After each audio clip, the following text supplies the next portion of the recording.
Hi all, ఎలా ఉన్నారండి అందరూ? ఈరోజైతే మనం చికెన్ పకోడీ అలాగే చికెన్ ఫ్రై ఎలా చేయాలో చూద్దామండి. నేనైతే 2 ఐటమ్స్ చేశాను అనమాట. ముందుగా మన ఛానల్ ఎవరైనా సబ్స్క్రైబ్ చేయకపోతే సబ్స్క్రైబ్ చేసేయండి.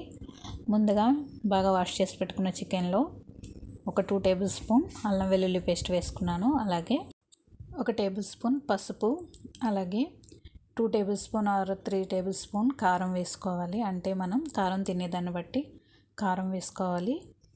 అలాగే ఇందులోనే కొద్దిగా గరం మసాలా, అలాగే కొద్దిగా పెరుగు, అలాగే సాల్ట్ అన్నీ వేసుకుని మనం బాగా కలుపుకోవాలి. Chicken masala, Everest chicken masala అయితే మంచి స్మెల్ వస్తుంది.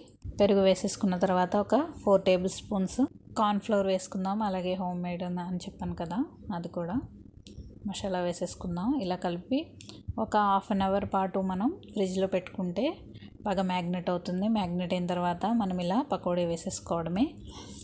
ఇది కూడా ఆయిల్ అనేది చాలా చాలా వేడిగా ఉండాలండి. హీట్గా ఉన్నప్పుడు మాత్రమే మనం పకోడీ అనేది బాగా చేసుకోవచ్చు.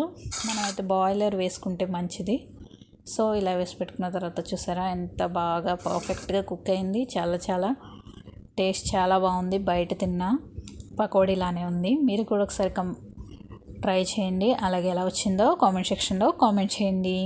ఇప్పుడు చికెన్ ఫ్రై కూడా చికెన్ని మ్యాగ్నేట్ చేసి పెట్టుకున్నామండి. ఇందులో అయితే కారం, ఉప్పు, పసుపు, అలాగే అల్లం వెల్లుల్లి పేస్ట్, అలాగే గరం మసాలా వేసుకోవాలి. కార్న్ఫ్లోర్ వేసుకోకూడదు. అంటే మనం బిర్యానీలోకైనా లేదంటే డిఫరెంట్గా చికెన్ తినాలి అన్నప్పుడు ఇలా మనం ఫ్రై చేసుకుంటే చాలా బాగుంటుంది.